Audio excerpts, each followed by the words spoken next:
My name is Neil Biggin, and you're listening to Pixelated Audio.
All right, welcome back to Pixelated Audio, a podcast focusing on game audio, its history, and the people behind it. We're your hosts. I'm Brian, and this is Gene. Hey, everyone. We're here with Neil Biggin today. This is a really great surprise. Neil actually reached out to us just, I want to say, a couple of days ago saying, hey, you guys sound like a great podcast. You want to talk to me? And he was right. I'm paraphrasing a bit, but yes, that's pretty much exactly how the story went. We're really glad to have you here with us. My mom said I should talk to you guys. All right, well then. Don't miss those. I listen to them all the time. Well, we're going to make your mom proud. We're going to make sure that this episode's great. Yeah, thank you so much for joining us, taking the time out of your evening. We got a lot of music to talk about. Neil, you've been in the scene for many years, and I'm really excited to start going through some of the soundtracks together. First, that track that brought us in, that was so much fun. That was from Zool 2. And the track was titled Mount Isis. This is a lot of fun. It's a lot of energy. It's very happy mood. And it's a great way to start off the show. And I think talk to Neil about his history here. So this was literally the first week on the job. I'll tell you a little bit about getting the job. To cut a long story short, I was working in IT and I was in bands. I've been in bands since I was 15 years old. And I'm in an IT job, just a help desk job. And somebody next to me showed me a little 1-inch by 1-inch advert from the local paper saying, basically, there's a job here in video games, making video game music. I looked at the ad and it said Gremlin Graphics. Well, I just bought a bunch of Gremlin Graphics games for my brother for Christmas. And I stood up, I walked straight over to my boss and I said, look, these guys want a musician for video games and it's just literally 2 blocks away. I need a week off. So they gave me a week off. I went home. The advert said, contact us, we'll give you a scenario. So they gave me 4 pieces to write for. I needed to write a racing game. They actually gave me titles. So they gave me Top Gear, Football Manager, Hero Quest, and one other. So 4 different styles. So I desperately listened to everything I could find of Gremlin Graphics that we had at home. And I just bought Zool 1 for the Amiga for my kid brother. And so I listened to that, and I listened to Patrick Phelan's brilliant music for that, and how jolly it was, and how happy and how up it was. And all I had at home was a Roland W30, which is a workstation with a sampler and a keyboard, all built into it together. So I started making silly sound effects and things like that, and making these really jolly, crazy, cartoon-like tracks to try and desperately get the job. It wasn't what I was doing at home in my spare time. I was writing love songs, and I was trying to be New Order and Joy Division and Bauhaus and cool bands in my bedroom. And then here I am writing cartoon music with spring sound effects. So when I arrived, I got the job. 250 people applied. They interviewed 2 people. The other person, I think, came from an orchestra background. And I got the job because basically I could literally hit the floor running, like Zool himself. I wrote that joke earlier. And so I could literally get in there and start day one. And day one, they put me on the corner of a desk. It was the only space they had, with a battered old Amiga A500 and a crappy little CRT TV. And said, here you go, there's a sampler, off you go. Well, I'd never written on a tracker, which is how you write stuff for Amiga, in my life. So Patrick Phelan sat with me and he said, you do this, this, this, this, right, off you go. So literally, a month earlier, I'd spent, I think, 7 or 9 days or something, just locked in a room writing these crazy, happy, high-flying cartoon tracks. So the first thing I did was Mount Isas, and then Bulbury Hill, I think the other level was. And those tracks are called that because that's what the levels were called. And so I was in that kind of, hey, let's go nuts, well, and throw everything at it. And so I was finding all the sound effects they had that would make it sound crazy. And also, from my own perspective at that time, it was blended with the music I was listening to, which was like ambient and house and techno and stuff like that. How old were you at the time, if you don't mind me asking? I was about 24, 25. Oh, wow. So real young. Well, it's a strange thing because I thought that I was in bands, and by the time, back in the day, by the time you got to 25, you were over the hill, you'd missed your opportunity. Depeche Mode were 18 when they made it. So I remember thinking, by the time I get to 20, come on. And but I was still in bands, and the band that I left to do the Gremlin Graphics gig, they went on and had a big hit. So everything was possible, everything was still on the table, but you have these weird perspectives, especially back then, about age. So you're saying you were in bands and stuff long before you got into game audio. Tell us about that. Like, how did you get started in music? What instruments do you play? Like, what took you down that path? So my mum bought me a fancy radio when I was a kid because I was constantly playing with her records, her Elton John and disco compilations and things like that. And so she bought me this radio. So back in the day, back in the 70s, God, I feel old. Back in the 70s, the late 70s is when I really started listening to music intensely. And I got this really cool radio, which looked like it was an army radio. And I just sit there all day, every day listening. Like a lot of kids at the time, pressing play and record and making cassette mixes and things like that. From being probably 7 or 8. And then I listened to this one song that will forever stay with me. And I've forgotten the name of it. But I'll tell you in a minute. I can remember the sounds. So there's this. It was a really strange song. It wasn't the Martian Hop, but it was a really weird, catchy, gimmicky song. And as I'm listening to this track, I'm hearing the hi-hat pattern, and I'm thinking, what's that? And then I'm listening to the other instruments. I'm thinking, why has he done that with the hi-hats? Why did the hi-hats stop? And I didn't know what hi-hats were.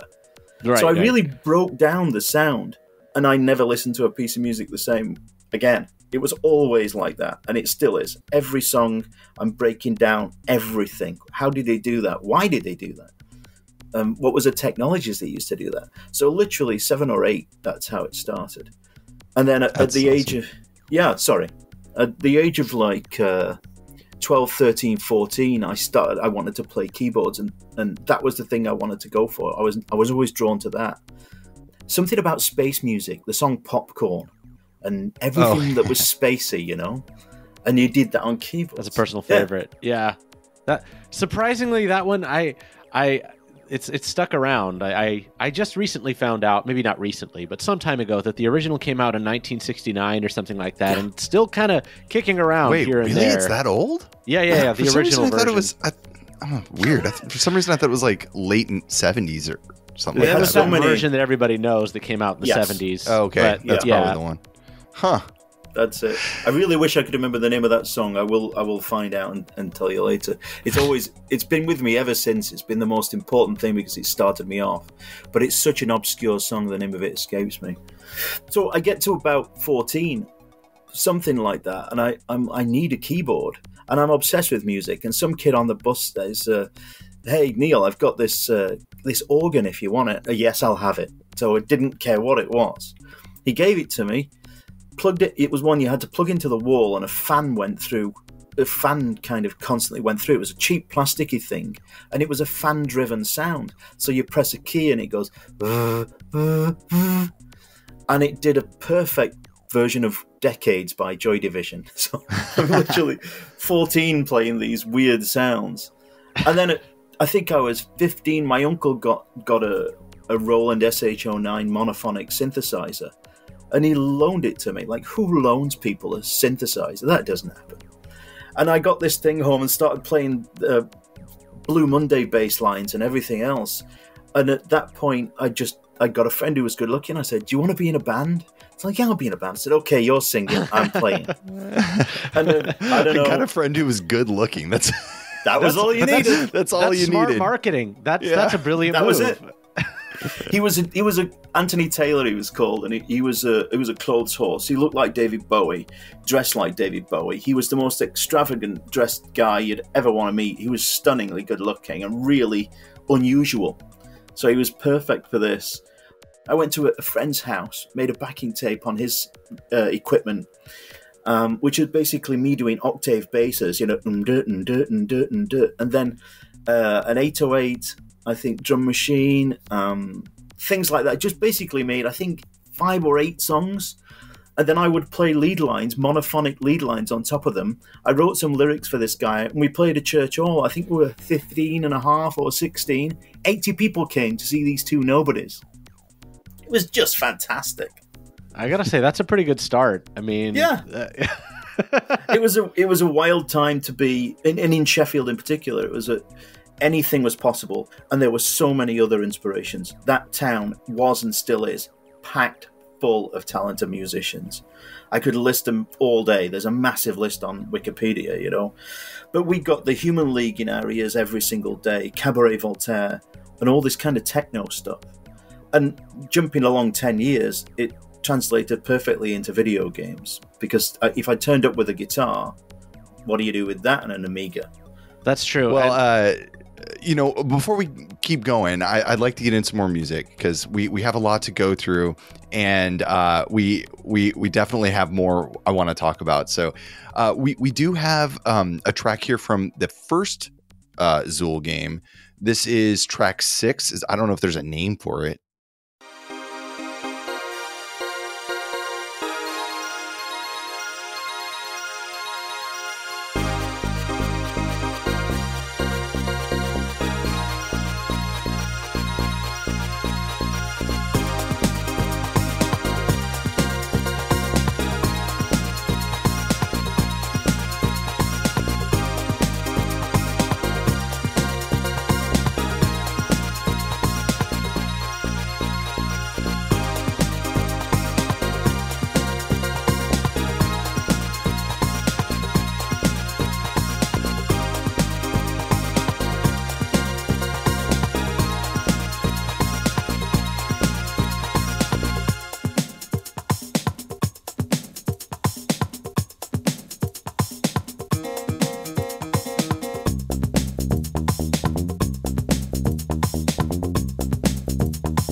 to be honest, I don't know if I'd ever heard this one before, but it puts me in just such a time and place. Yeah. Do you know which one this one was? What if did it have a title even? It had a title for the band. I think I wrote it for a band, and there were two singers who became. There was a big hit in England by a band called Super Sister. So there was a brother and sister. He ended up writing for Super Sister, and she was one of the girls in the band. A huge hit. I think it was number 2 in England, and this song was written for them, and it had lyrics and everything else. And what happened was, the team, somebody from the team, the producer or something, came in. I'd literally been doing the job maybe a few months at Gremlin Graphics. So I'd been a video game musician for a few months. I may have still been on probation. I was being paid a pitiful amount of money. I really didn't care. I think I left the government IT job on £11,000 and went to Gremlin on £10,000. I think that's what it was. And no bonuses to speak of at that time. Wow. And anyway, crazy. And I think I'd been doing that job for 3 months, 6 months, and they came to me and said, somebody was always coming to me and saying, by the way, there's a new machine or there's a different machine and we're going to do a version on this. I'm like, I have to learn all these different methods of recording and writing. So they came to me and said, there's a CD32 coming out, this Amiga CD32, so you can finally have CD music. I had no technology. There was no studio set up to write CD music at that time. So we had to start buying equipment. So we bought an Akai sampler, a nice desk and things like that, just to start making a reverb, things like that, so we could possibly do that. There was nothing set up properly to do that kind of thing. But I got this W30 at home, which basically straight out of the back was professional sounding music. So they said, well, this game's going to come out in a few weeks because it's not even a port, it's still an Amiga. So we're going to release this, but we need CD music for it. We're going to do some little video cuts, and that's about it. We're not going to do anything else. So immediately we need 10 finished songs. I was in a band. I could just do them without lyrics. So literally that entire CD32 release that you just played a song from came from songs I'd written for band. Do you happen to know the name of it, or does that escape you as well?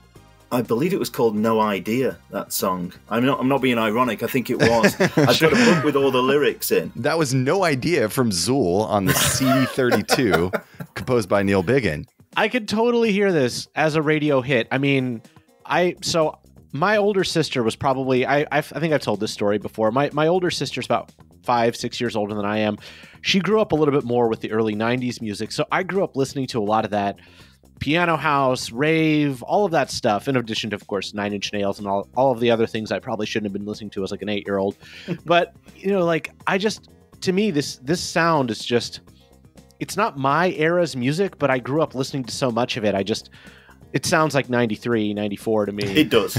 It really does. It's of its time. And when I go back and listen to everything I did, of course, you've got machine-dependent stuff. So the SNES sounds like the SNES and the Mega Drive sounds like the Mega Drive. But when you've got this kind of stuff, it's always of its time. And I can hear influences of, what I was listening to that week or that day. Also the mood I was in, and I was at that particular time on writing for Zool CD32. I was trying to write pop hits for these. They were both models, basically, this guy and this girl. They were beautiful, and it was the first time I'd ever tried to write commercial pop happy songs. So everything was major chords, and everything was upbeat and la la la la la. And so that's, ironically, that ends up on Zool CD32. So none of it was intentionally aimed at playing a platform game. And so consequently, when you listen to them, even though when you play them together, you immediately associate the music with the game because that's all you know.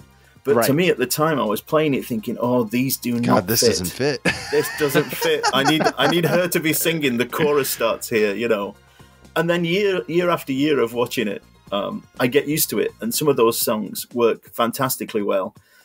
But at the end of the day, you're looping a 3 or 4 minute piece on a CD. In fact, you're not even looping because it has to play, stop, go back to the beginning, start again on a platformer. So it's not the technology wasn't ideal. We had some other composers on. I remember talking about Mega CD releases and having the same problem where they could only really fit, because discs, they hold a lot of memory, but when it comes to music, they only could only put like 12 tracks on there, and so you got a minute loop that you have to go back and somehow figure out how to start over and make it a smooth transition. So it's never an easy process, I think, especially on the before we had streaming audio. So. Well, this was the first time. I vividly remember the manager of Gremlin Graphics. When I joined that company, by the way, there were 51 people. When I joined EA Sports and made FIFA, there were 74 just on FIFA. Those 51 at Gremlin were churning out a game every month. So there must have been 10 games being created at that time constantly. So 10 games being generated by 51 people, and 10 of those were in marketing and sales. So you've got little teams of, you had one coder, one artist, and then they'd come along to me when they were ready for the sound effects. They'd say, hey, we've got this game. Here's what it looks like. Off you go. I'd have a week typically to do the music and 2 or 3 days to do the sound effects. There was nobody shouting at me. Nobody saying, come on, faster, faster. It wasn't like, this was the best job in the world. But you still had limitations, right? I admire that so much because it makes the games, I think, also deeply personal when it's really focused around, a very small team like that. You got one artist, one programmer, one sound engineer, all kind of working together. It makes everything seem a lot more, personal, I guess. I want to describe that setting for you. Sorry, carry on. No, go ahead. I was just saying. You've got more interesting things to say than we do, so I want to hear about it. I have to paint a picture of what it was like for everybody to understand what the environment was like. I arrived at this place called Gremlin Graphics, which was in an old building which was called a Little Mesters.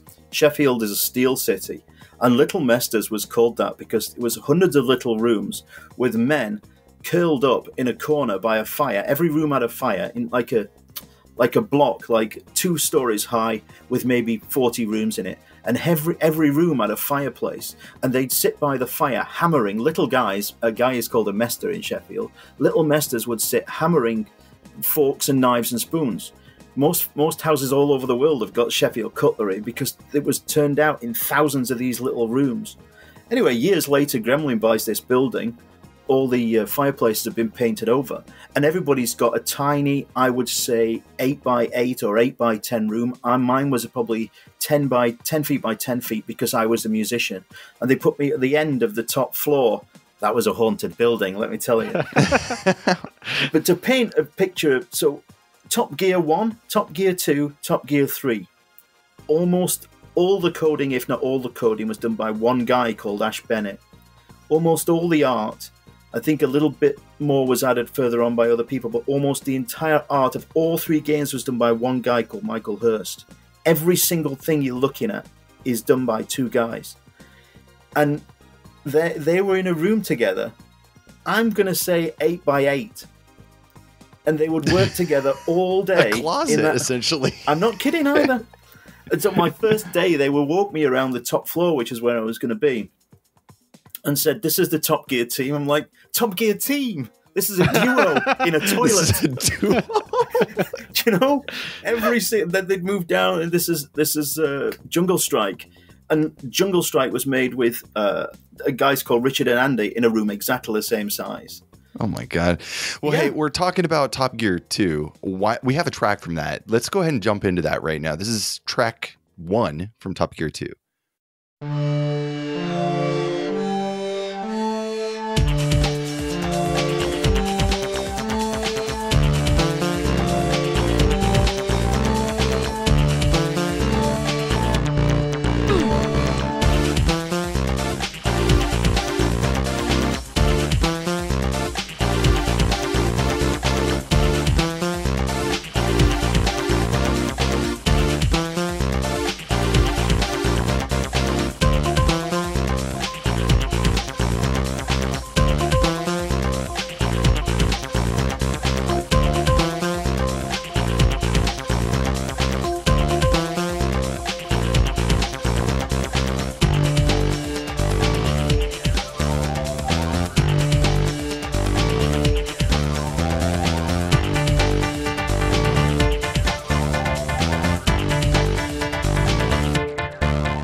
All right, that was track 1 from Top Gear 2 on the Amiga CD32, composed by Neil Biggin. Tell us about this track. So this was another case of, you imagine writing a full CD song would typically take a band a week maybe, or a month, and they got a producer and everything else. But this was another case of, there was a different SKU. SKU is a word for a different product, a different release of the same game. So you had Top Gear 2 on, you had it on the SNES, you had it on the Mega Drive maybe, and then they also came to me and said, we're going to do a CD32 release of this. So somebody does a port, which is another word for a conversion. So they convert this to the Amiga, and then literally somebody knocked on my door and says, hey, we need 10 tracks for this CD32. So there begins the real work and skill and craft of that job, was being able to arrive at work at 9:30 in the morning and start with whatever you would start with, so a kick drum. And then by the time you went home at night, whatever that time was, which was often 11 or 12 at night, the song would have to be finished and cut. Because there's only 5 days in a week. If you need 10, that's 2 weeks. Yeah. There's only one musician. Patrick Phelan would fill in and do a song here and there. But generally speaking, somebody would come to me with a project and it would take 2 weeks for just music. And then it would take me probably another 3 to 5 days for all the sound effects in a game, depending on which platform it was and how many were needed. So this time and this music was literally, okay, load something into the sampler. I'm going to load a drum beat, then I'm going to play on top of it. So what that ends up doing is, it's the essence of you that comes out. There's no forethought, there's no great planning. It's just you're jamming and you're writing on top of what you're jamming. You might start out with a bass line and then write chords on top of it. And then you delete the bass line because it's rubbish. You write a good bass line on top of that. And then you stop and you play Doom for an hour with everybody else. And then you come back. I'm not kidding. And then you come back and you finish it in the afternoon. And if you haven't finished by tea time... That's a valid approach. You got to have those ideas percolate while you're working on something else. You can't just stare at a screen well, you're staring at a different screen. But it was a funny thing because you would everybody else was coming at this from either a coding or an art perspective, but I came in it as a musician, and so I'd never written music so fast in my life. But you're under pressure. You've got to do it, and also if I wasn't good enough or fast enough, there were plenty of kids wanted my job. So literally it was done under pressure. So at that time, I watched that game. I watched Top Gear maybe 5 minutes or 10 minutes or 15 minutes to try and get the pace of something and to try and get the rhythm. Now, Patrick Phelan did racing games before me and Barry Leach did them before me. And they both did them, for my money, they were more apt and more suited to the games and the driving experience, let's say. And I don't know if it's because they had more time or if they had less choices to make. Because if you're writing for the SNES, there's very few choices. And if you're writing for the Atari or, the Spectrum or whatever, Commodore 64, far less choices, far less intricate. But the moment you come to writing CD music, you've got to be on it. And to write something that sounds like a record in a day is madness. So it's a mix of trying to get that vibe of a driving game and try and compete with Barry and Pat to have that driving feeling. And then at the same time, it's whatever comes from your insides out. So that song is a mix of, it's 4 on the floor, it's dum dum dum dum dum dum dum, and it's just ticking along in a driving way. And then on top of it is whatever I was feeling that day, which might have been in love, it might have been mad at something that was driving in front of me.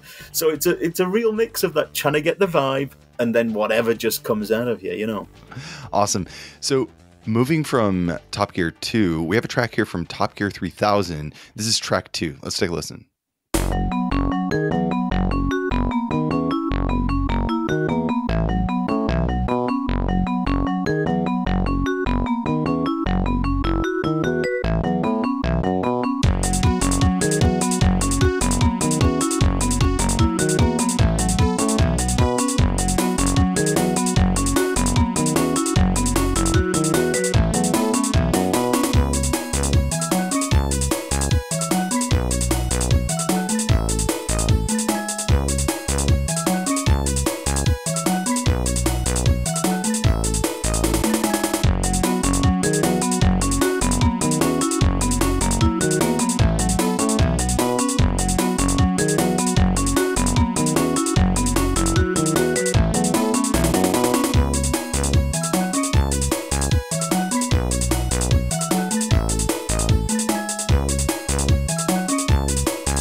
It's so funny. I never get a chance to talk about this stuff. It's really exciting to go back.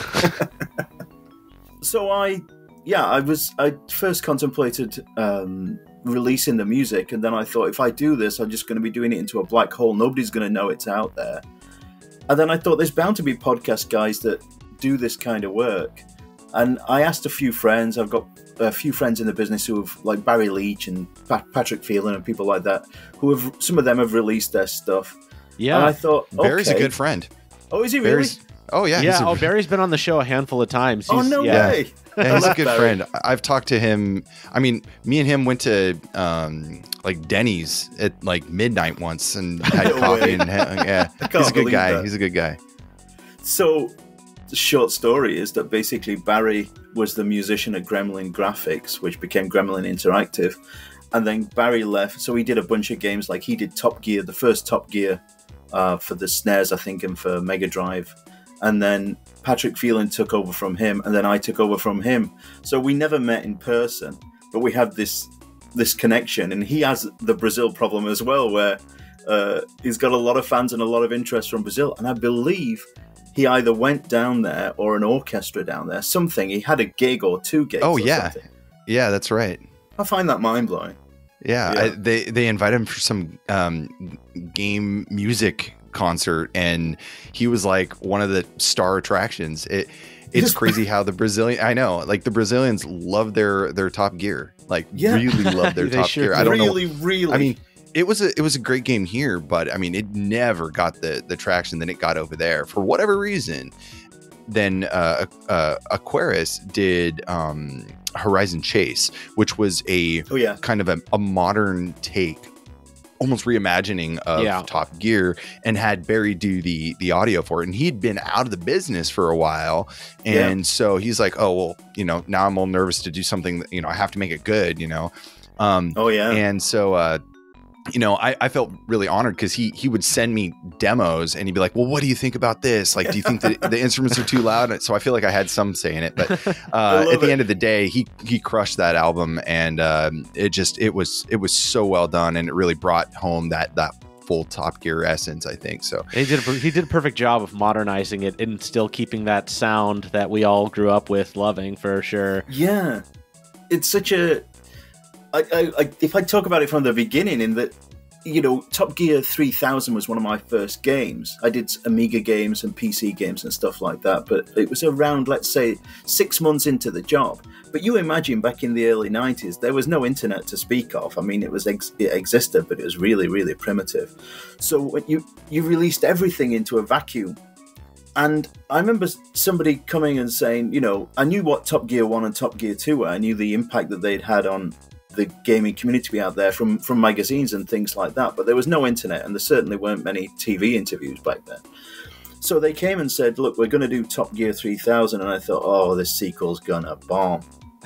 And I really did. But then I looked at it and I liked it, and I liked the guys that were doing it, the team that was doing it, and I thought, oh, I'm into this, I'll do what I can do. But it was the first project I'd ever done on the SNES. Really didn't know what I was doing, and to cut a long story short, released it, got no reviews, didn't know anything about it, forgot about it. That was it. Until maybe 7 or 8 years ago, and I was searching for myself on the internet because it's just the best thing to do. And every musician in the world looks themselves up. So I was looking up Top Gear 3000. For some reason, I thought, I wonder if that one's on here. I couldn't believe it. So many things I couldn't believe. The fact that there were literally thousands and thousands of comments in languages I didn't understand blew me away. I thought this was released in a 5-mile radius of Sheffield, England. No idea it went to South America. So I said to a few of these guys, can you tell me what they're saying? Can anybody speak English? And I couldn't believe the stories they were telling me. So somebody said, yeah, in Brazil, for example, they mainly got pirate copies. So it was no money around, and a lot of companies didn't release there because of piracy. So one kid said, the high schools down there used to record the game, then make cassette copies and swap them with each other at high school. I think, my stuff in Brazil on cassette, that just That's just crazy stories. Which is funny because it's not too dissimilar from here. I mean, we did the same stuff when we were kids. So like, did you?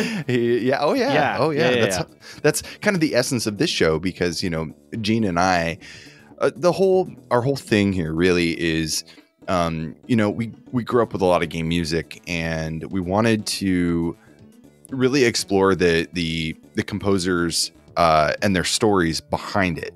Right. And so it's great that you're talking to us today because again, this show really only exists to hear your story and kind of like the background and how you got into music and how you got into games in the industry and you know what projects you found fun along the way and what you hated and like all of the above, because you know there is you know, our generation, there's a lot of nostalgia around this, and there's definitely a lot of I want to say almost like chiptune retro kind of boom again too. Oh yeah. And so that's also, you know, fueling the flames and all of the above. And so really I think these things are making a comeback, even soundtracks that people had never heard before. I mean, we're talking like the most obscure, and they're making, you know, bigger waves than they ever did when they were released. Wow. Yeah.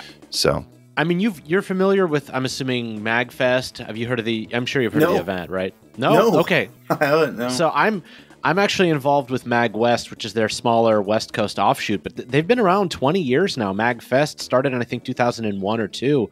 It's essentially a giant music and video gaming convention. They've flown out composers. Some of them have actually come up and performed. Oftentimes, they just come as guests because not everybody's really, you know, up to the chops of playing live. But, I mean, I think Grant Kirkhope was there recently. Who else? Frank Klepacki just recently performed. He's still really good. I can't believe this exists. Wow, that's fantastic. Yeah, no, there's gigantic conventions all over the world. I know South America also has quite a few of them too. I've been missing out. The rebirth for me, of course, just every once in a while I'll go on YouTube and see what people have shared of my old stuff, and the answer is now every single thing I ever did, which is hundreds and hundreds of songs. And out of interest, I went on looking for Top Gear 3000, and I thought, let's see how many there are. And I'm not joking, I fell asleep before I got to the end of them. There are so many videos relating to Top Gear 3000 and its music, and most of them in foreign languages. I was absolutely blown away by that. So that I just thought, okay, there's no official release of this anywhere. It's about time I got a nice recording, mastered it, and put it out there. But the real impetus for looking again at music for video games and looking at my back catalogue was somebody approached me for the what's it called now? It's an Amiga Music CD series, Unbelievable 5 or something. Anyway, it's a great series, and it's a German company. They're now at the 5th episode of theirs of their CD releases, and they're all Amiga reissues, remakes, rebirths, if you like. And they'd already asked, I think Pat Phelan who had done one, I think Barry's done one or two, and it's basically a who's who. When you look at the previous 4 releases, it's a who's who of games legends, if you like. And they asked me to do something really early. Well, the first track I ever wrote was for Bulbury Hill, the bulb electricity level on the Amiga. So I started from scratch and did a completely revisit of that and a reworking altogether. You can tell where it came from if you know the original.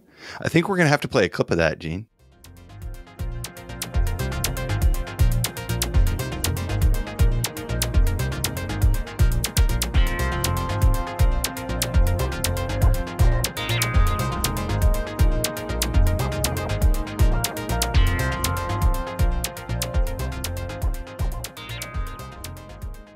You mentioned Jungle Strike very briefly, and we had a question. So one of the things we often do when we have a composer guest and we have a little bit of lead time is we ask our listeners if they have any questions. This one's from Norm. It said, did the Strike team ever consider using music throughout the gameplay? As far as I know, most of the Desert Strike games, it's like you have a title music and then it's just sound effects, chopper sounds. Any thoughts there? I can tell you a lot about that. game. It was a fantastic experience to work on that. But the game itself was created by, I believe it was Electronic Arts, or they'd employed a team to do it somewhere else. So it was their project. And then we were doing ports. We were doing a lot of ports. So we did a version of both for the PC with a lot of added cut films, little videos throughout. And then I had a free reign, really. What do you want to do with the music? And if you listen to Desert Strike, it's just so perfectly militaristic. It's these drums going and this little rising, menacing, droning bass sound. And I didn't think I could do that better, but I wanted to do my own take on it. So it's the only time I've ever done cover versions of anything, but I did cover versions of every one of their tracks. And I loved that experience. I didn't think I would enjoy it, but I loved it. And I love trying to replicate it and trying to make it better for the different machines. Now you're writing for a Sound Blaster, and they wrote these songs on a Mega Drive, let's say. Which versions did you work on? I want to try to cut one of those in if we have a sec. Do you remember? Definitely the PC versions. Okay. And then it was a strange thing because there was Desert Strike and Jungle Strike, and I worked on, I think, both on the SNES and one on the Mega Drive, but I just can't remember. It was a blur. It all happened at the same time. Yeah. We do our best to try to keep accurate records. That's kind of, you'll probably find as you talk to more folks like us, we're all interested in these little nitty gritty details, and you're like, I don't remember. It was like, by Wednesday I was already working on another project. Yeah, my notes say that you did Jungle Strike on PC and SNES, and then Desert Strike for PC. That sounds about right. Sounds about right. I think there might have been a Mega Drive, but I can't be sure. Yeah, sure. What's interesting about the Mega Drive? So to answer his question, there was no way we would have ever put music during the gameplay, because that wasn't how EA had done it. So we kept it the same. That makes sense. Also, when you're driving that little helicopter around, and the little sound effects like the ladder going down and things like that, I think it would have really interfered with it. Today, you could do wonders with a game like that with the audio at the same time. But back then, it was hard to get the balance of sound and sound effect, music and sound effects for a game like that. And still keep the flow and the feeling of the game too. Yeah, that makes sense. I have a good story on the Jungle Strike though. One of my favorite stories from that time was I was new to making sound effects. Bear in mind, I moved from an IT help desk, and then all of a sudden I'm writing video game music. So imagine you doing that from your day job, and then tomorrow you're sat at a desk and somebody says, "Okay, we need the sound of a rock moving from the front of a cave." Like, what? How do I do that? So literally, I learned how to do that by doing that. So Jungle Strike was in my first year of doing games, and that you imagine EA had done this masterpiece that was selling millions, and the sound effects I thought were fantastic when I watched the original. So I got to compete with that. What did I know? So I've got to make the sound of a helicopter. Now, luckily at that time, helicopter noises were used as tests on every Sound Blaster card and everything. It was like this left to right movement of a helicopter. So it was the one sound effect you could get from anywhere. Literally, it was available. Right? I didn't need a helicopter. But the worst thing, the most challenging thing was, at one point in this game, a helicopter hits a bridge and it hits a building. Now, if you have never made music and sound effects for a video game, what you're seeing is you're watching a movie that's got the volume off. Every noise is up to you. They're all your choices. Nobody's sat with you going, "Yeah, Neil, that's great. Oh, fantastic. Well done. That just sounds like a footstep." So every choice is yours, and every decision on quality is yours. So anyway, there's this sound of a helicopter hitting a bridge. Well, if a helicopter hits a bridge, it blows up. But in Jungle Strike and Desert Strike, it bounces off buildings. It bounces. What's the sound of a helicopter bouncing? You've got a 15-ton aeroplane bouncing off a bridge. Well, I just couldn't think of a sound for that. I certainly didn't have a CD with a helicopter bounce sound. So I'm doing everything. And I remember I used to magnify sound. So you should drop things into cups and things like that, and then magnify them and slow them down and just drag out a waveform to make it sound more cavernous, put some reverb on it. But in this particular case, it's an outdoor bump. There's no reverb. What is this sound? Anyway, I tried everything. I got this Shure SM57 microphone. I did everything. I recorded everything Foley you could ever imagine. I took it outside into the garage with the tape, and I started hitting bins. I started everything you could ever imagine. And I went back to my desk, and I'm getting really frustrated. And this bit sounds made up. I threw it over my shoulder, and over my shoulder behind me was a metal cupboard that I used to store all the games in and all the bits of snares and whatever was in there, right? And it made this fantastic metallic boom sound. I'm like, that's it. I'm having it. Just this beautiful, magical moment of, I just created this sound of a helicopter. I was so pleased with myself. So I edited it, I stretched it out, I made it louder, I made it, bigger, everything I could possibly do. I was so thrilled. And then the first review, I think the review was in The Guardian. It was in a big posh English newspaper. And it said the sound effects are really good except for the laughable noise when the helicopter hits the bridge. If you knew my struggles, if you knew my pain, what I went through, I was so proud of this. I always wanted to show everybody my helicopter bounce. Yeah, there you go. I'd like to see them make a better helicopter bounce sound. I'm pretty sure I said that to my mom at the time. All right, we got another track here. This is from Premier Manager 3. This is the title theme. Let's take a listen. Goes for goal! What a start! But the man who made the goal is the player manager.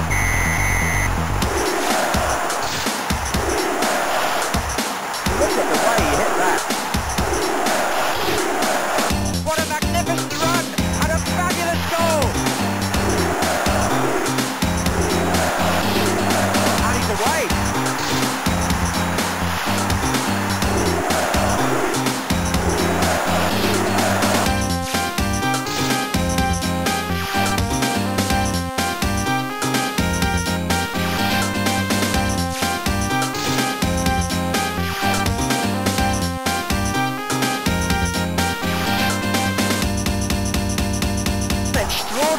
Incident there. And no, yes.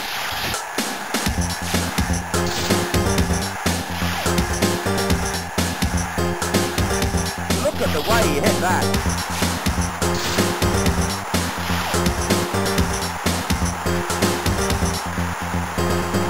What a magnificent run and a fabulous goal.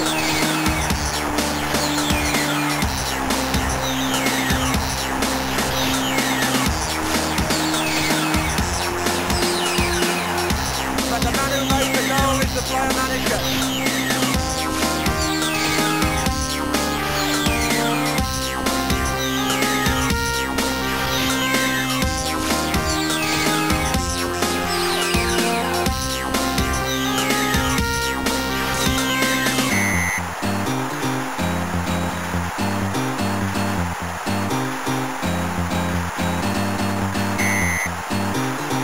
They had players to spare.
I haven't heard that since I wrote it. Dun, dun, dun, dun, dun, dun. Wow. Yeah. Oh, yeah. The YouTube comments are exactly the kind of thing that you've been talking about. It's just like, I used to just put this on and listen to it for hours on end. It is the perfect football, management man. game music. Wow, that's fantastic. Well, Premier Manager was one of the games that they gave me to write music for my job application. So I'd found some. I'd actually recorded from the television some whistling samples and some crowd samples and things like that. So what you've basically got there is you've got a house song. House and rave were huge in England at the time, and I'm from a techno city, so everything around me was techno. Literally the same block as Gremlin Graphics was Warp Records, which is Aphex Twin, and everything techno. That's the motherland. So I was ensconced in techno, and I was writing techno at that particular time. So it's techno with football sound effects, including some sneaky vocal samples. There's probably, if I remember rightly, some samples from Match of the Day, which is like the big soccer show in England. Oh, he really hit that, or whatever. It goes out for a throw. And what's awesome. Interesting about that? It was many years later, I was headhunted by EA to go and write their soccer commentary. But in the beginning, I was doing these little snippets for the Premier Manager music. But it's a strange thing. Every once in a while, I'll go on YouTube, search my name, and I'll find a song that I have totally forgotten about. Well, I hope this is one of those that you'd forgotten that you did, because when we started playing it for you, you weren't quite sure it was you. I had to listen. I recognized the bouncing acid house kind of keyboards. When we finish this conversation, I'm going to listen to all of that. It's great to go back and hear those songs. But you imagine you're creating this stuff in a vacuum. It's out the door. You don't go home and listen to it. You're done with it. And there's another game.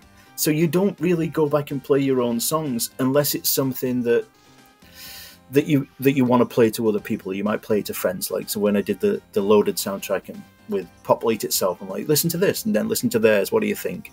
But generally speaking, especially for a game like Premier Manager, I never heard it again after it left my office. Unusual, isn't it? How long had you been at Gremlin when you did this? Because this was 94. So you must have been just only a year deep, right? Or 2 years deep at that point.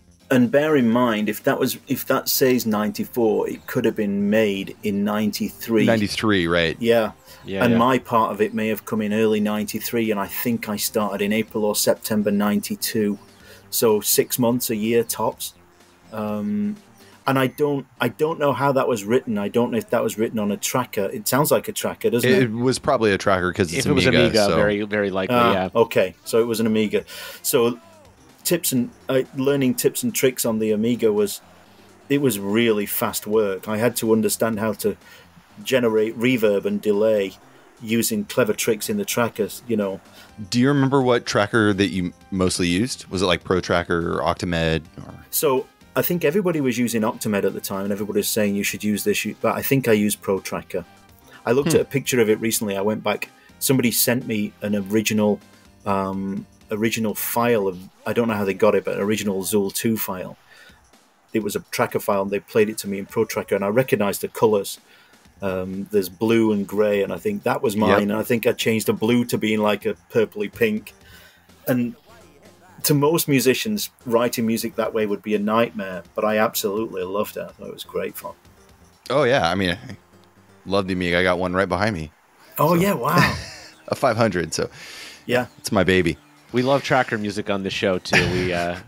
We cover the Amiga probably more than other VGM podcasts of our ilk, just because Brian and I are maybe, I don't know, we just love we're that nerdy and that maybe that old. Exactly. I don't know. Yeah. Moving along here. We talked about some of your earlier stuff. I mean, you've done just. I think I saw like 40 different games that you've been credited in some shape or form. 52, I think it is. 52. Yeah. Okay. Yeah. Wow. Crazy. I mean, that's impressive. And then we take a jump forward into the PlayStation era and look at something like Loaded. We have a track here. This is In Game 6. So let's take a quick listen, and we'll be right back.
got kind of lost in it. Sorry, guys. Yeah. I was Nice listening to to it hear. a bunch too. I was like, just in the zone. I have a lot of this music on during the day while I'm a programmer, and so it's great listening to game music because there's no lyrics or anything to distract me. I can just kind of absorb and be in the zone. Oh, I love it so much. And this is such a great soundtrack. It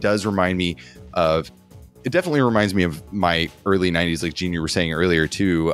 It has that feel to it. Definitely with like Nine Inch Nails and in that vein. Yeah, it's starting to get a like little a darker tone. a Yeah. little heavier, more metal industrial, that kind of influence.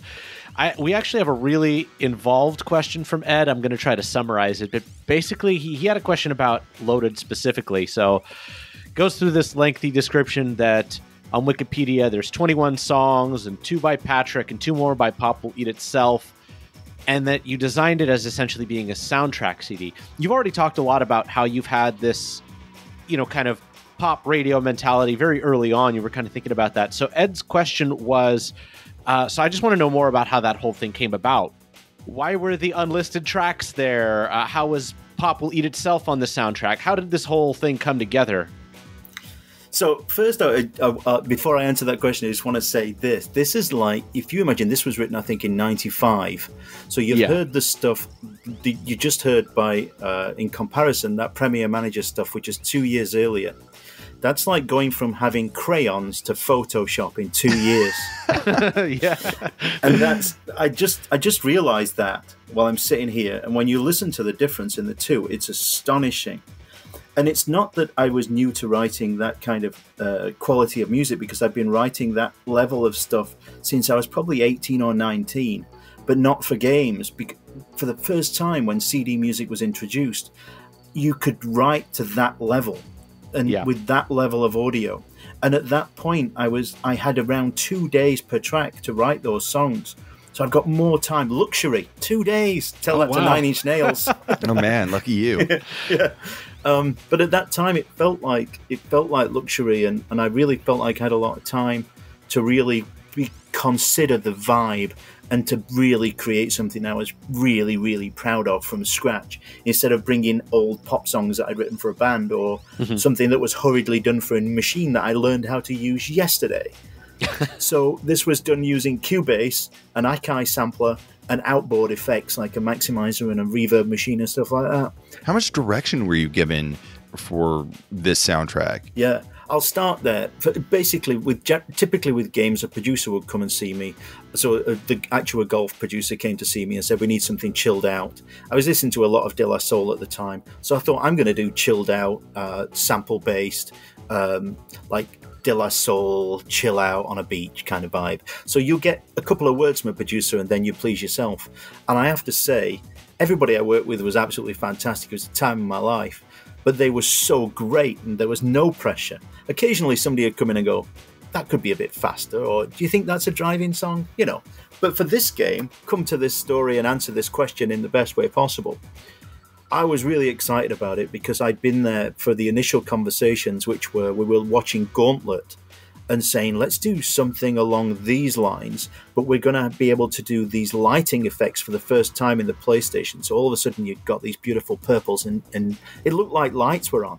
That had never happened in games before. So we knew about the technology. We had this 3-inch thick book on how the PlayStation worked. And Ash Bennett, who was the coder, and Michael Hurst, who came from Top Gear 3000, immediately then went into Loaded. So I was working with 2 guys I trusted that I knew were fantastic. The producer, I don't even remember who the producer was, but you felt from probably the 70 or 80 people that were at Gremlin at that time, you felt this level of excitement that we were on the cusp of something absolutely incredible here. And as the game was drawn, I saw the initial artwork by some artists. There was a vibe, there was a feeling of this dark, twisted, just dirty, filthy, angry. This is the company that made Monty the Mole. This is the company that made Zool. And now we're doing something dark and twisted and metal with psychopaths in it. Psychopaths. There was a baby in it, a killer baby. And so I'm seeing sketches. I've still got some of the sketches. of the initial drawings that were done, and Aid Carlos, I think, was one of the designers, and so I'm seeing all this. So this build up, this energy was coming. So it wasn't one conversation. You had a feeling, and then people would, for the first time ever, and the only time people ever did this, people were bringing me songs and CDs saying, "Here, listen to this." Everybody had an opinion. So I had a massive stack of Ministry, Faith No More. Who else would it be? Pop will Eat Itself, all this kind of stuff. A lot of what the English version of grunge, basically, it was called Grebo at the time, but a lot of like that kind of Nine Inch Nails vibe. And I already loved Nine Inch Nails, and I already loved Pop will Eat Itself. So I started writing music like this, and I think I was halfway through one song when somebody from marketing came in. They said, "You're not going to believe this, but we've signed Pop will Eat Itself to do the soundtrack." I'm like, oh my God, no. I've been replaced. I'm so excited. But no, they're only doing 2 tracks, and I got to have an opinion on the 2 tracks, which are unbelievably fantastic tracks. Everybody should listen to these. And they were remixes from, like, they did a remix CD. Anyway, cut to the chase. I'm writing my songs. Pat did a couple of songs because there wasn't time for me to write an entire soundtrack. And also, Pat was excited. He wanted to be in on it as well. So he did a couple of songs which sound. They were Pat's version of this from his head, his angle on it. I did my version, and Pop will Eat Itself, there were 2, like Kick to Kill is one of them. 2 really fantastic dark songs. For me, I was influenced by a mixture of Pop will Eat Itself and the John Carpenter soundtracks. So that scary soundtrack to Christine, all the John Carpenter soundtracks. So the main theme, I think, is the title theme of the game, is my homage to John Carpenter. And everything else in it came from that like dark, fantastic, brooding mood that we were all in to generate this game. And then I'd finished my tracks, Pat had done his tracks, and Pop will Eat Itself had given us, so we got something like 10 tracks in the game. So I covered a track for every level. I knew I had a song for every level, something for the intro, something for the end of level baddie, whatever it was. There was something for the credits. All done. Somebody from marketing comes in and he said, "We need you to add more music to the game." I'm like, "Well, where's it going to go? It's not going to go anywhere." "What do you mean? I'm just going to write it for the sake of it." He said, "We want you to fill the CD."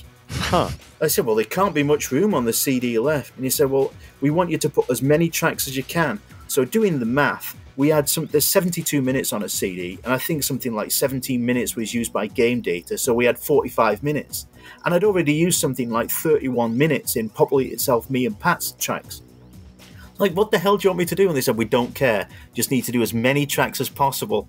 Like this, you're not putting them in game, but you want me to fill it. This makes no sense. So I had a bunch of unfinished songs and a bunch of ideas from home, from my W30, things that were going to be either used in the application for the job or songs for bands, or I had an ambient album I wanted to work on, all these things.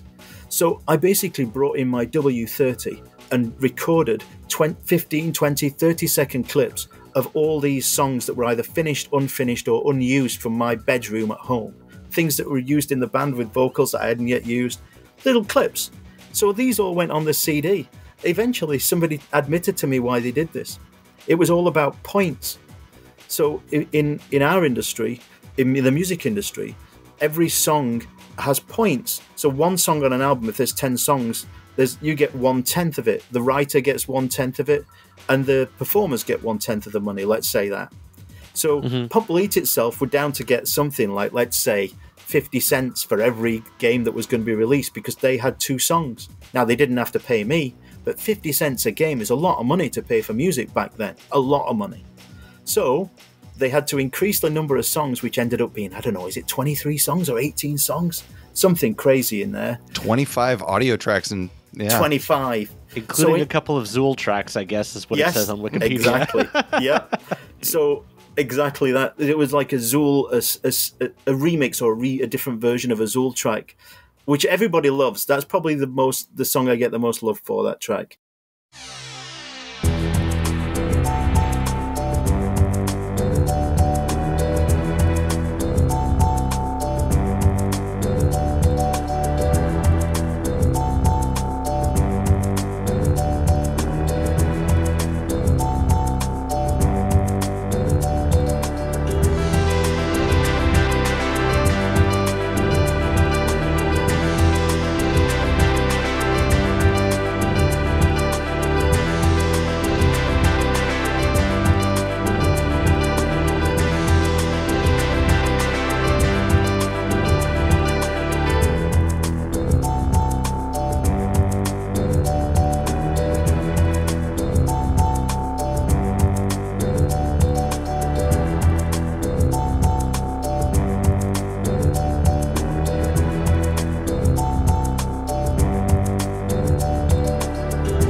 It's in Zool and it's a hidden track in Loaded. So 25 tracks. So they got 2 tracks out of 25. So they got paid for 2 tracks out of 25.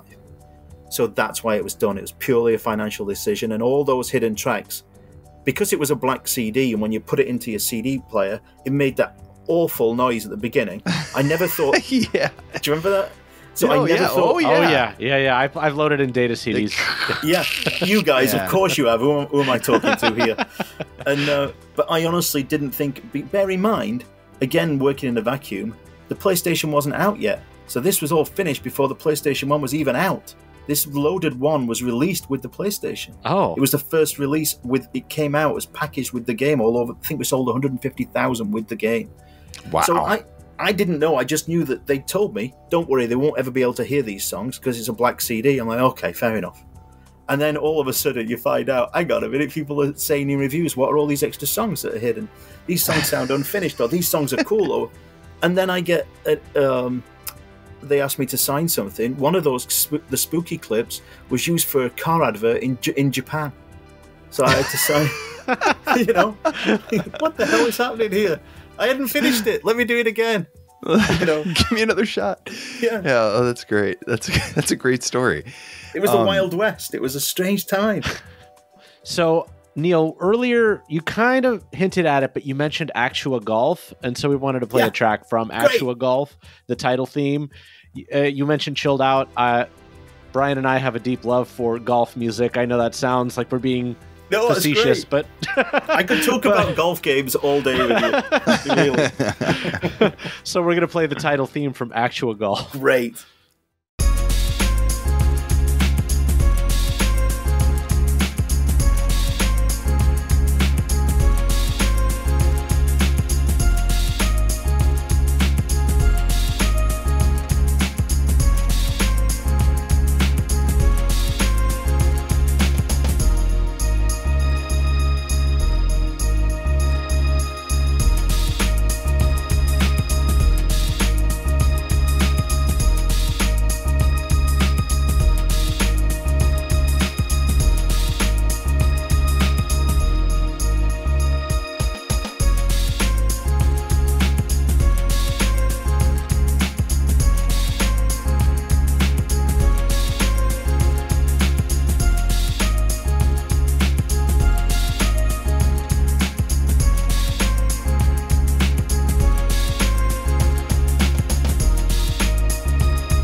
I love the first comment in this YouTube link says, I've been waiting for literally a decade or more for someone to upload this amazing tune. Oh my That's God. amazing. That's so funny.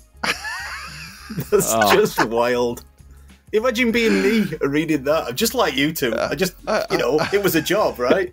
It's just astonishing to me. Like, what? I kind of have to read that like 3 times. Like, Really? I got one. I'll tell you this before we go back. I'll tell you this story. So, because I've been remastering the Top Gear 3000, I've been looking at all the different remixes. So there's literally dozens of people have done their own cover version of it, right? And so I'm listening to all these, and among it, I found a comment from a guy saying, "This song literally saved my life. My wife left me. I lost my job, and this song had this sense of melancholy and love and whatever." It's a big paragraph, like 100 words, about how it saved his life. And I'm reading it to my girlfriend saying, "I can't believe this." She's like, "You've got to write to him, A, to find out if he's still alive, and B, to connect with him and tell him how much that touched you, and have this feeling." And I must have had 50 or 100 of, that's the most intense, but 50 or 100 of those little chats. And I just get into it with people and say, "Hey, how are you? You know, thank you for the sweetness." And because bloody hell, you know, why would you be aloof and go, "Oh, I need to keep my distance from these people," you know? Oh, I know, right? Yeah, I get into it. Why not? Oh, that's incredible. That's incredible. Yeah. Actual Golf. This came out on the Sega Saturn. And you said you could talk about golf games. Let's get after it. Yeah. So what about? Did you write other? I know you wrote other like sports games. I saw football and golf. I think there was maybe something else, but it seems like you were doing a lot of this at the time. Yeah, I was doing a lot of. There was soccer games. Actua Soccer really broke the mold on soccer games. It was called the FIFA Beta. It was the first time there was a better game than FIFA. At that point, I think it was something like 1995 or 96. We bought the first motion capture studio in video games. So this tiny little studio in Sheffield had mocap. So television companies would come in and use it. So because we'd used it on Actua Soccer, it made sense then to look at other games. We did an ice hockey game, which is the English people doing ice hockey should never have happened. But we had mocap. And we have a great team in Sheffield, the Sheffield Steelers. And we were regularly getting 14,000 fans at hockey games, but the rest of the world would never believe that. But anyway, so we did lots of mocap. So at some point, somebody said, "I know a professional golfer. I can get him in. We can mocap. We can do some tests." Mm-hmm. So we motion captured him, and Actua Golf became the next thing. So there was a really funny producer on that one called Peter Cook, and I remember him coming to me, and every time I'd propose a certain kind of music, he would laugh and say, "No, that's not going to work. It needs to be chilled. It needs to be quiet. What about something orchestral? Like, who's listening to this? Not your dad. I'm not going to be, it's not Debussy. I'm not going to be playing, Vivaldi's Four Seasons here. I'm going to do something electronic, and it's going to be chilled out." And I was listening to 3 Feet High and Rising, De La Soul at that time on repeat. And trying to find new music at that time that was similar to that. So I loved that chilled out. And the bass line was influenced, specifically for this tune, the bass line was influenced by I Know by De La Soul. It's like a bouncing, really happy, joyful bass line. But I think there's 2 or 3 tracks only on that game, but they were all influenced by De La Soul.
but I would never sit and copy.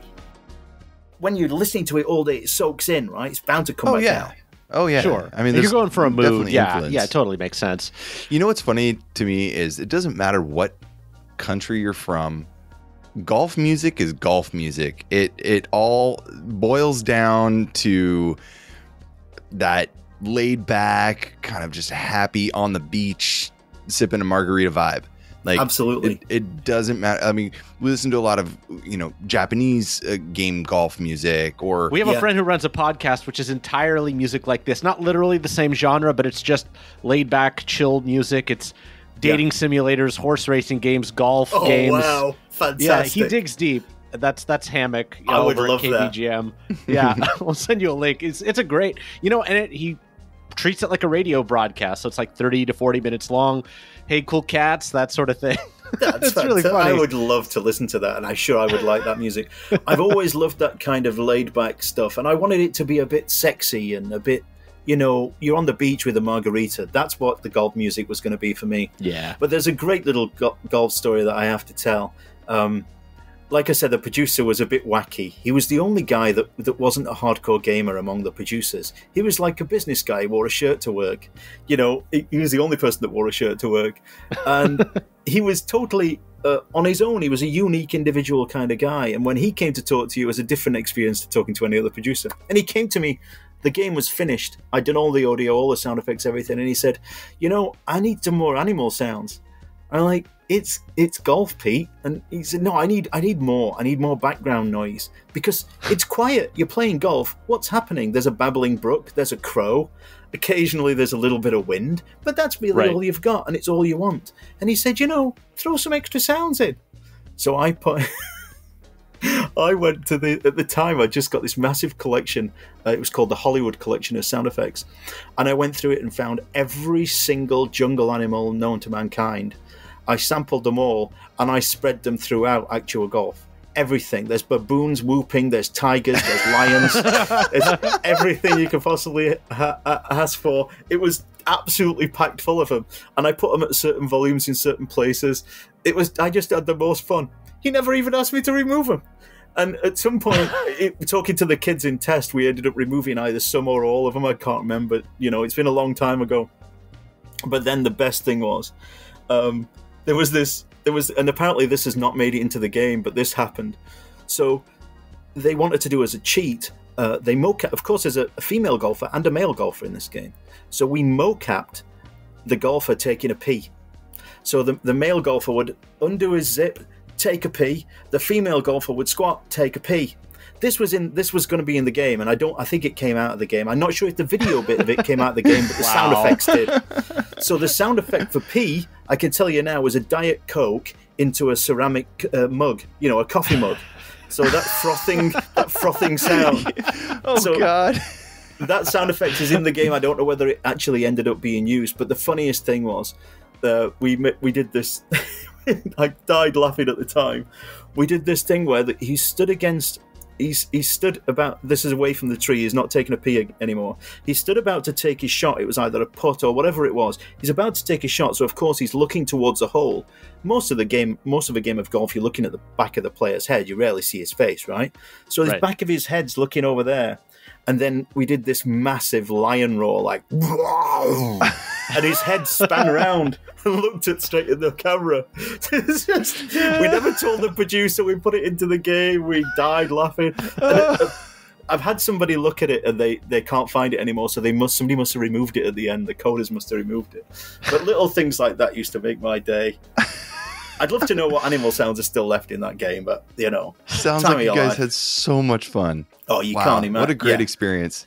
The best you cannot imagine. I still have my only recurring dream is about being back there, and it's always something different. We're making a new game. It's a new team. It's a new machine. It was the time of your life, and everything. You were at the front of everything. Every single thing you did was new. Unless somebody said to you, we're doing a SNES game because we're being paid a lot of money and you have to go back and do SNES sound, Sure. But yeah, you were at the forefront of technology and you were making games. How fun does it get? I mean, Now, were you playing a lot of the games too? The thing is, I came into it as a musician, but I was playing games. I was playing Zool at home. I had an Atari from when the Atari first came out, so that got me into games. And then I was into Football Manager games and things like that. I loved Warlords too. But I tend to play one game and play like Cossacks. I loved Cossacks, things like that. But I'd play 1 or 2 games. I was never a gamer, and I got a lot of shit for that. I was teased a lot. You know, the game I played the most for a year was Bomberman, Super Bomberman. You know, I loved when a game was a hit, I would play it. But I didn't have a games machine at home. I didn't want to go home and do the thing that I did at work. Yeah, that's understandable. Fair. I was married, we had a life together. You know, I'd go home and do gardening so that the next day I could burn myself into the ground doing a song or 1,000 sound effects, you know. I have to say, I would never make a single complaint about that job or those people. It was just time of your life stuff. Sounds like you still connect with a lot of them too, right? I think That's probably awesome. 15, 20 of them are still on my Facebook, including the owner of the company, Ian Stewart. And yeah, it came round. It's all coming full circle at this point because I decided to remaster the Top Gear 3000 soundtrack and put it out on, you know, Spotify and all the usual streaming things. So it really has become an intense revisiting of it all, which is why I looked into you guys. You know, I asked around to see who I should talk to, and you know, I wanted to have a conversation about this all again and get some memories about it and get a feel for where I should go next. You know, what games I should release next. There's a lot of work there to release. Well, you don't Right. have to reveal your sources, but tell whoever sent you to us thank you very much, because I will do. that means a lot to us that you Yeah. found us and thought we were worth, you know, chatting with. So yeah. You look professional as well, which is astonishing. But Oh, it's, well, you know, that's just a facade. Yeah. Well, I want to jump into another track before we chat. We do still have another listener question, and we got plenty more to chat about. Okay. But we're going to go into this is Reloaded, and I'm going to have you pick the track. I went through. man. I actually picked a few from your SoundCloud, but if you've got one that you want us to pick out, let us know. They're named, so it should be a little easier. I'll let you pick. If you have a favorite, do you have a favorite, or shall I listen to them? The one that kind of jumped out to me was called Perpid.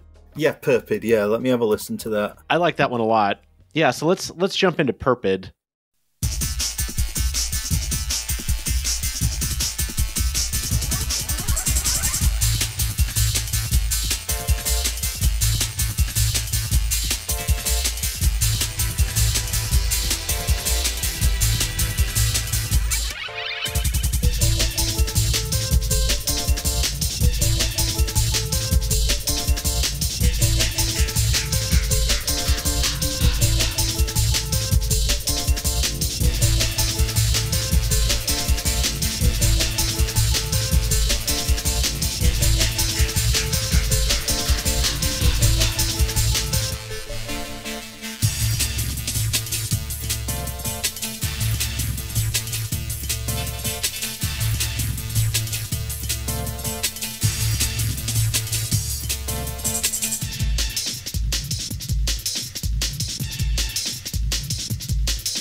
So that was the song Perpid from the game Reloaded, which is the sequel to Loaded. And why don't we talk about that one first, and then we'll jump back to a listener question. I want to make sure we have time for that before we get out of here. But yeah, tell us about Reloaded and this song, the soundtrack, that whole thing. Reloaded was a really exciting project because of how successful Loaded had been. And we had a lot of goodwill in the press, the game press and everything else. And especially for the music, I got great reviews. So there was a great buzz about that. In between Loaded and Reloaded, Pop Will Eat Itself broke up. I was sent a cassette by them of their new album to pick a song.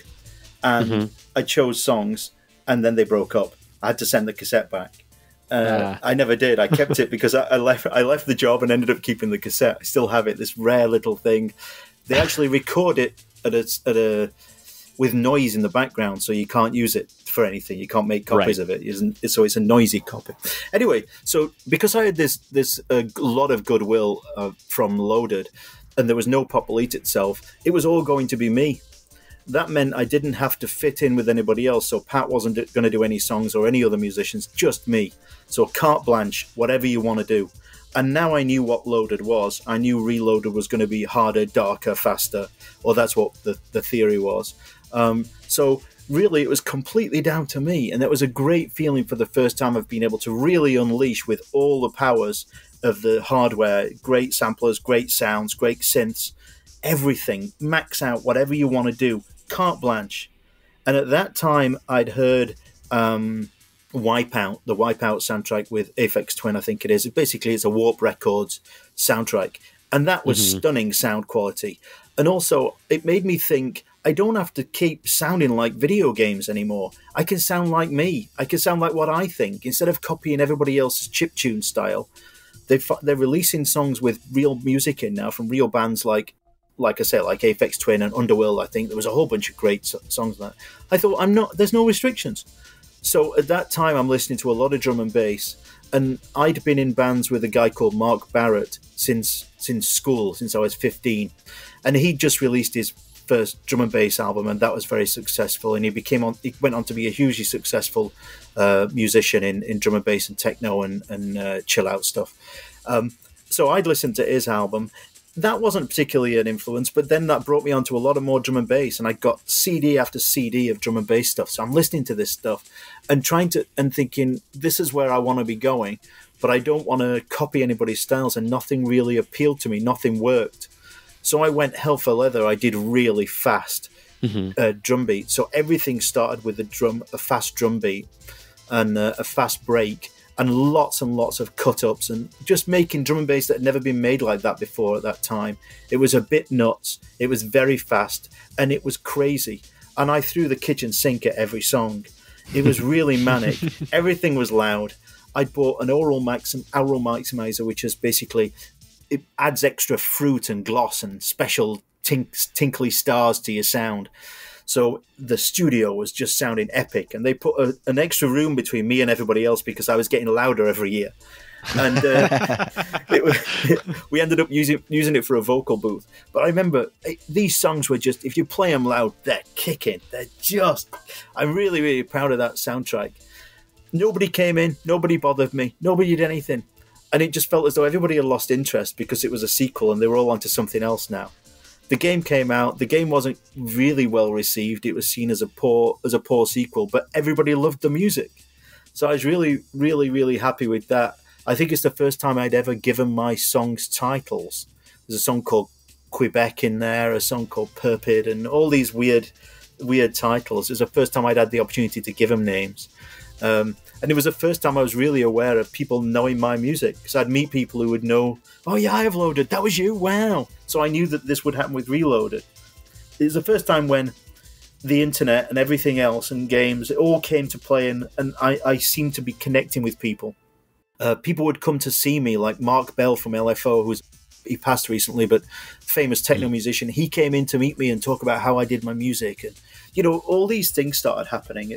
So it just felt like I was a real musician in a real musician's town, and finally able to just unleash whatever I wanted. I wasn't tied to a tracker or a Sega Mega Drive FM sound chip. It was an amazing time. I was curious, like, what soundtrack you actually preferred out of Reloaded and Loaded, and it sounds like Reloaded was kind of your I guess masterpiece amongst them. Yeah, I like them both equally. I think Loaded will always have a special place in my heart because of that, like I described earlier, that kind of momentum, that mood, that vibe, that feeling. It was like sitting with Quentin Tarantino and he tells you what he wants and then you deliver it, and he's showing you little drawings of what he's going to do in this scene, and you're getting that vibe.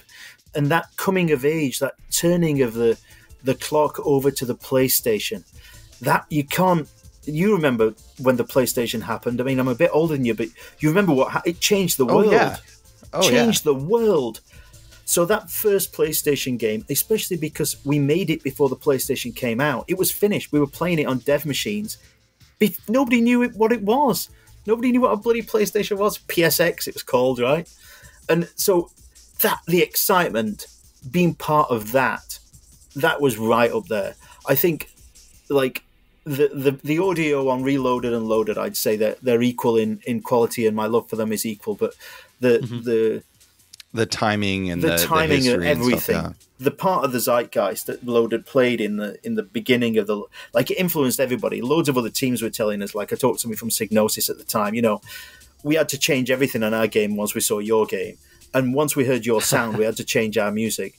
It changed music. It really did. I think Wipeout changed music and Loaded changed music. Yeah, I'm glad you brought up Wipeout because it had that same kind of effect. I know it was that was a turning point where, like, oh, games aren't just for children anymore.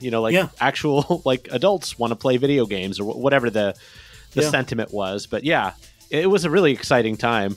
Music didn't have to sound like video games anymore. Yeah. Once Loaded had been out and Wipeout had been out, it was a free-for-all. The musicians Clint Mansell was hired to do Doom, Quake, I think it was. Real musicians were brought in to do proper soundtracks. I thought, wow, to be a part of that was amazing. Yeah. Wow. What was the question, though? So this is going back a little bit, and I'm going to try to see if I got the gist of this. So Utopia Nemo writes, I'm interested in what your direction was for the Zool soundtrack, since the first game already had an existing soundtrack. Yeah. Were you just told to sweeten up the compositions, or were you given free reign? Did anything change over the course of that, the first and the second games? Basically, yeah. It's a great question. In general, the whole landscape, because it already had an established aesthetic and sound, and it really did. Here you are as a new composer taking over. Yeah, and I tell you, that was the most that was a huge challenge, and it was the most sensitive time of that job. So imagine you're new in a desk, and you don't know the job, you don't know the industry, you know nothing. The guy I'd replaced, Patrick Phelan, became the creative manager, so he's kind of my manager, but he's also I'm doing his job. And he still loved it, and he still played a bit, and also he's a legend. So that Zool soundtrack, I don't know what the impact of it was around the world, but in England it was legendary. And some of his, just like Barry Leach, so that Gremlin had this history of astonishing soundtracks and really cool musicians that were I thought they were fantastic. Patrick Phelan had a very specific sound and a very, very lyrical way of writing. Very, very fancy, very fast, a lot of cartoon madness, and I couldn't copy that. And I had no intention of doing it. I just thought, they hired me, I'll do it my own way. And almost like a stubborn teenager in a way, and I'm like, well, I'm just going to do whatever I can do. But the real truth of it is, even if I wanted to copy Pat, I couldn't. I don't write like him, and I wouldn't know where to start. So it was a strange thing. There was this much-loved game, and in fact, you can certainly see today, Pat's original Zool soundtrack has so much love out there. Just like the Top Gear 1 and Top Gear 2, so Barry, Patrick, then me. People were so used to each one of those, and like, that's my favorite. And you can look at the arguments on YouTube. It's great fun to say, oh, I love Top Gear 3, so no, Top Gear 2 is the best, And I love the passion that people have got about their game soundtracks. And Zool 2 and Zool 1, the sound-wise, are just completely different. They don't sound like they're part of the same franchise. The one has nothing to do with the other. And literally, and this is no word of a lie or exaggeration, Zool 2 Amiga version, not the CD32, the Amiga version, was written in my first 2 weeks as a games musician, start to finish. Those 2 weeks included learning how to use a tracker, learning how to use an Amiga sampler, right? Learning, finding samples. Where are you getting your samples from? How am I doing this? So I borrowed a Jupiter 6, brought it in and started making acid chord sounds. So Mount Isis, some of those sounds are made, I generated them from a Jupiter 6. Beautiful keyboard. And then I would sample them. And then some from sample CDs and use them out of context, because you don't want people to hear your song and know where all the samples came from. Right. So I would be doing a lot. So in that 2 weeks, I'm literally, all this stuff is going on. So I couldn't, even if I wanted to, I couldn't have copied Pat, but I definitely didn't have the time to do an emulation or do something in that style or do a cover version or anything of that ilk. So literally, I wrote from the heart what I think worked for me, and also being really influenced by my surroundings musically, being in Sheffield, which was techno rave city. It was trance, it was techno. All the clubs were full of rave. It was a wild, fantastic time for music. And you can hear rave and techno and that kind of, the drums and the samples. Everything was chord-based. That was music at the time in England. It wasn't the same all over the world, but that's what I was surrounded by. And you soak it up and you regurgitate it. Subconsciously, it comes out at every pore when you're writing music. And also, really important to say is, when you're using a tracker, the tracker itself is an influence on how you write. Because you're not sitting and playing, you're not jamming, you're not writing live. You're considering. You might jam something and then you have to put it in piecemeal. So it really has an impact on the style of writing. And then finally, for people who've never written music for games, most important thing that nobody ever really talks about is you were given no room at all on the disc. Nothing. Absolutely nothing to squeeze in all these songs. We think of MIDI files now, but these tracker files plus every sample you used. So you had to downgrade sample quality to make it as tiny as possible, which made it shit. So you had to make, you had to make all these educated choices. Some of those samples are like now 11 kilohertz, and just 11's the magic number. Yeah, it's funny you should say that, but that's the magic number. But so you would only allow, you basically, it's like a fancier technical version of EQing. You're only allowing the hi-hat enough room to play and be heard, but you don't need treble on a bass. So you would change the frequency to squeeze every bit of space out of a bass sound. So those fancy techno chords, I couldn't have too many. They couldn't sound too nice.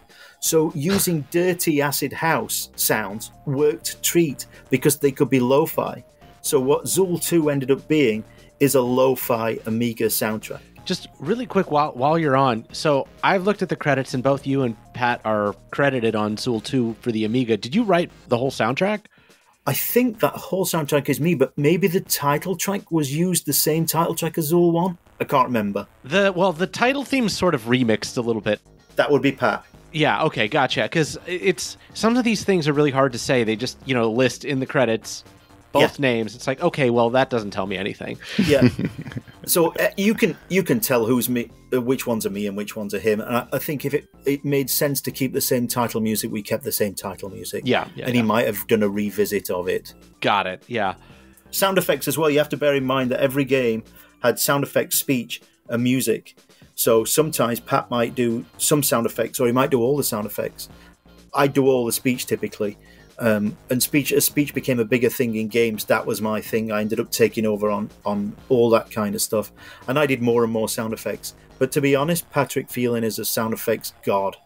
So I'd sit and watch him work and go, oh my word, how could I do that? I'd love to have him on the show one of these days. Yeah, he's amazing. He is amazing. The number of door openings, like I'd sit and try and do. I'll tell you something. If you never made, again, for anybody that's listening that never worked in games, the noise of a selection in a menu. So you're choosing this red car with the big wheels, this beep noise or this boop noise or this click noise. Can you imagine how many of those I've made? I don't think I was ever happy with one of them because they all annoy you in one way or another. And you're basically adding a noise to something that doesn't have a noise. I don't know. It's the strangest thing to ever have to do. And I challenge anybody out there to try and come up with it just yourself with your mouth. What noise would you make? And that was my job every day. Okay, here we go. Got to make another damn select noise. What the hell do I do here? And then Pat would come in, sit down, and create this beautiful vroom. Oh my God, he got it in a minute, you know. But he must have done 50 or 100 select sounds, you know. That's amazing. Just cutting in here for a little postscript. After we recorded the show, Neil sent us a bunch of the tracks, as well as a couple of other things that he dug up from his hard drive. If you're wondering why there were a few tracks that didn't have much pomp and circumstance, that's probably why. For example, that second golf tune. One pretty interesting thing that Neil dug up was music from a fairly rare game called Shoot for Loot. Neil says this is one of the first, if not the first, VR arcade games. It was created by Gremlin for a company called Virtuality. He tells the story, I actually saw one of these machines in the wild. I was on vacation in Ibiza and heard my music playing down the street. Freaked me out. Eventually realized it was coming from an arcade and they had the tunes kicked up. Before we get back to the end of the show, we're going to take this opportunity to play 2 tracks from the game, the title theme and an in-game tune. For most of you, this will be your first time hearing these tunes, and we hope you enjoy them.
Awesome. Well, we are about reaching our time here. It's been so much fun chatting with you. We could have kept going and going and going if I didn't look at the clock. Had so much fun talking about this away. Oh no, we're keeping it all. This will be a breeze to edit. It'll still be a lot of fun. I'm definitely sure about that. We had a blast talking with you. I do have the last kind of question here. Yep. You mentioned your remixes and stuff that you're putting out. Tell us a little bit about this work you're currently doing. So I did a remix for a German company that's doing they release Amiga. They basically release a CD every few years of classic Amiga songs and are reworked by their composers. So I think Pat Phelan's done them, Barry Leach has done them. I'm not sure who else. Rob Hubbard, I think. It's basically a who's who of Amiga composers. And we got talking this year. They asked me to submit a song. So I got back at my computer. I've always written music. I've been writing music throughout. I use Reason these days. I absolutely love that. And so I went back. I chose a song which was Bulb, which I think is either I wrote Bulb or Mount Isis, the first song I ever wrote for the Amiga. So I went back and did a new version of Bulb. So that's coming out on the CD. I can't remember the title of it. It's called something like The Undaunted Amiga or The Undefeated Amiga. It's a very famous CD line. But we'll have to put it in the show notes for sure. Yeah, once we find the link, we'll definitely link to it. Yeah. So that brought me back to the computer again and to writing songs with a purpose instead of just writing them for fun and for SoundCloud, right? So I didn't have an outlet. And then all the fuss about the classic music on YouTube, it just drew me back, and I saw lots of people putting my music on YouTube, crap versions and terrible audio. I thought it's about time I released these myself and remaster the old tracks as well as I possibly can, and then release them out there myself. They aren't on Spotify or Apple or any of those things. So I thought I'll start with Top Gear 3000 because it gets a lot of love. And so I remastered all those about a month ago and then released them this week. But interestingly, first thing I did was to see if they'd been loaded up onto the streams. And I find that people have already, even on Spotify, people have released their own cover versions of the Top Gear 3000 songs. I mean, what the hell? I never knew that happened. I never knew people were doing that. Strangely, sometimes they credit me, sometimes they credit Barry Leach. In one place, they credit a Japanese guy. It's fascinating. It's still a lawless world, all this stuff. But I wanted to get, basically, I'm going to release all my soundtracks remastered one after the other. So this week I'm working on Zool 2 CD32, and I'm going to release that. But the funny thing is, when you play your stuff from Spotify through a nice pair of speakers and you're playing the SNES audio, of course it doesn't compare to anything else you're listening to in that environment. And so I first listened to it and I played it to my girlfriend and I said, oh, you won't want to hear this. It's from the Super Nintendo, really. It's not listening music. To me and you it is, because we're freaks that like video game music, right? But to a girlfriend it really isn't. And so, but then today I went to Spotify and looked, and it's finally gone up on Spotify. And just like with everything else, just like with Nine Inch Nails, there's a Nine Inch Nails radio button. Well, there's a Neil Biggin radio button now. So I clicked it, and lo and behold, there's a whole world of people out there making music just like this now. So it's matched me with all kinds of computer game sounding music from composers all over the world, and I sat listening to that for an hour. It's just fantastic. That's awesome. I love that technology, and I love the fact that I'm not on my own, and if somebody happens to listen to my stuff, it's not so jarring. It is next to Nine Inch Nails. It's really primitive, but there's a lot of chiptune stuff out there right now, right? Well, you mentioned early on in the show that didn't have the internet, didn't have a way to communicate this. I always question it. Is it really that game audio is kind of reimagined, or like it's coming into focus, or is it that it was always important to everybody and now we just have a way to communicate that and share it? I think that's it.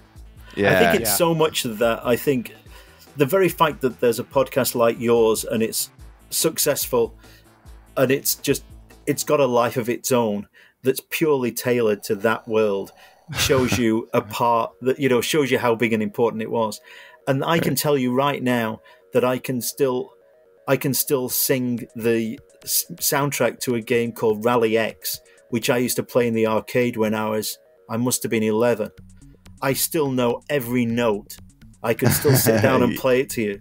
So, and I love that game too. It was a brilliant game. It was a fantastic thing to stand in the arcade and be surrounded by that sound, the smell of the warm PCB, you know, the board inside Yes. the thing, the whole thing, Board right? about to melt. Yeah, Exactly. Yeah, I love that. Everything about that experience, but we've all got it. Those sounds and songs never left us. That feeling, just like the changing colors of the screen on Missile Command, that nostalgia never left us. We just, and that feeling and that warmth of the things that we loved as a kid, that music, like it was the soundtrack to our childhood. And looking through all the comments on YouTube, the number of times I've got goosebumps because somebody says my song was the sound of their childhood, or this song was my childhood.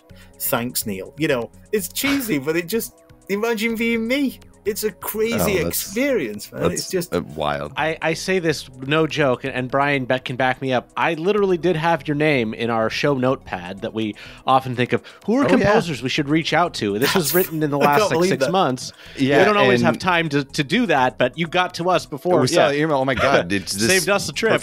Perfect timing. That's just outrageous. Yeah, it is fantastic. Neil, thank you so much for joining us today, taking the time, chatting late with us.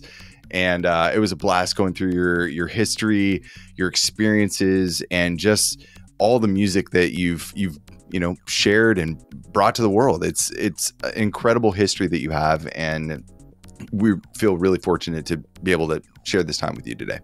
Well, thank you very much. It's been a real pleasure talking to two knowledgeable people, and it's an unbelievable thing to me that somebody wants to talk about this stuff. So that's why I could talk about it all day, right? You never get the opportunity to talk about it. So if somebody wants to listen, I'm in.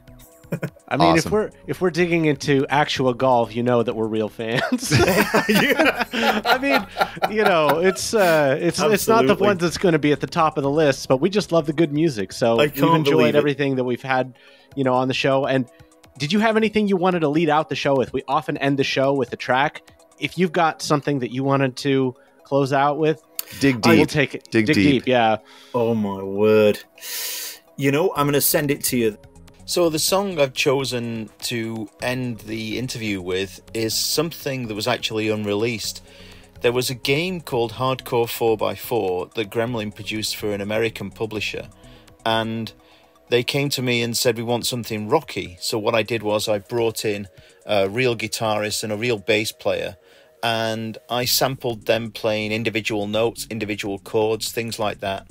And then I bought basically a system of authentic drum sounds so that I could play...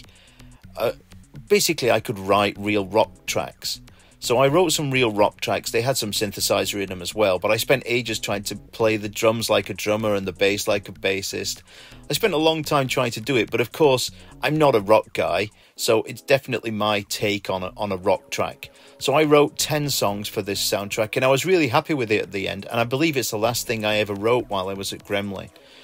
And the game was about to release, and then the publishers came to me, gave me a call, I think, and said, I'm sorry, we're not going to use your soundtrack anymore because we've signed the rock band Poison to license, I think, 10 tracks or whatever they were going to do for the game. So I was so disappointed. I'd spent ages writing this, longer than I'd done on any other project. I put a lot of love into it, and this entire soundtrack's just sat there ever since 1997 or 6 or whenever it was. And I've never released anything. So what I'm going to do is I'm going to send you one of those tracks, and you can use that as the song to go out on. It'll be a real treat for our listeners, whatever it is. Awesome, Neil. Thank you so much again. We really appreciate your time. This is a track that I have yet to hear, so we're all going to hear it at the same time together. Thanks, everyone, for listening, and we'll see you back in a few weeks for our next episode.